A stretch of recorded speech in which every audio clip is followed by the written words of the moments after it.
passe from Tisuk. Sofal stands over at his second corner kick.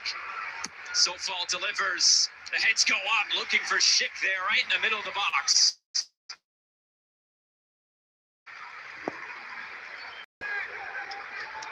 Ranach goes all the way back.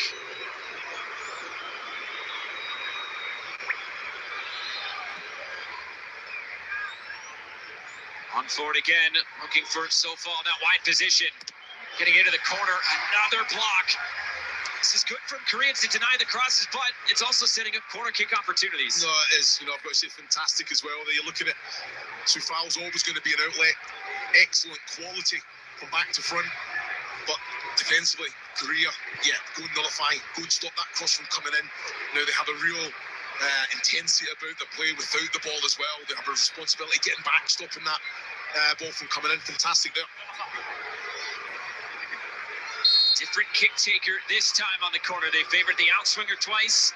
Now it's an opportunity for Soika. Flicked header comes through and the shot is wide. Not a bad look for Socek there in the middle. He just wasn't aware. Fantastic run, just willing runners as well. The ball sneaked through, just comes off the body of Socek there as well. Never knew too much about it. All the pace was on the cross, just trying to stay and open the foot up.